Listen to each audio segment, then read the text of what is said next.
জামাতে ইসলামের আমির তার এক্স হ্যান্ডেলে, যেটাকে টুইটার বলা হয়, এই টুইটারে একটা কি আসলো, এরকম একটা নির্লজ্জ টাইপের, যেটা যে লোক নারী জাতিকে মা বলতেছে, নারীকে সম্মান করতেছে, নারীর ক্ষমতায়নের জন্য যখন ইন্টারকন্টিনেন্টালে আমাদের প্রেস কনফারেন্স হচ্ছে, সেখানে নারীদেরকে যে জায়গায় পৌঁছানোর চেষ্টা করা হচ্ছে, জুলাই সনদের 5%-এ Jamaat Islam note of dissent ছাড়াই সাইন করেছে, বিএনপির মতো, একমাত্র ওখানে communist party note of dissent দিয়েছে।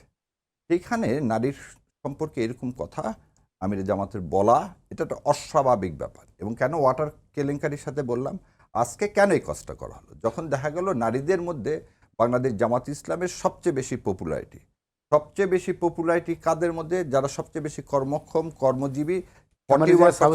প্রশ্ন করার আমি শেষ করে দিই, তারপর একটু সংক্ষেপে তাহলে।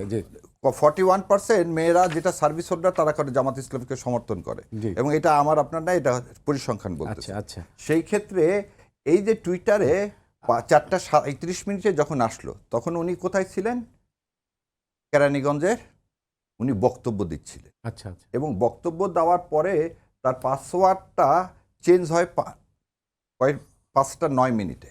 আচ্ছা, আমি আমি আমি আপনার কথা মানলাম যে ওনারটা হ্যাক হয়েছে, এবং এটা আমার কথা মানলেন না। আপনাকে এটা বলতে হবে যে যতক্ষণ পর্যন্ত এইটা ইনভেস্টিগেশনের মধ্যে আছে, ততক্ষণ পর্যন্ত আমাদেরকে ধরে নিতে হবে যে এই ধরনের কোনো কিছু আন্ডার ইনভেস্টিগেশনে জামাত ইসলামের এখান থেকে হয়নি, এবং এটা হ্যাক হয়েছে। কোনো কিছুই আমরা আন্ডার ইনভেস্টিগেশনের মধ্যে উপসংহারে পৌঁছাতে পারি না।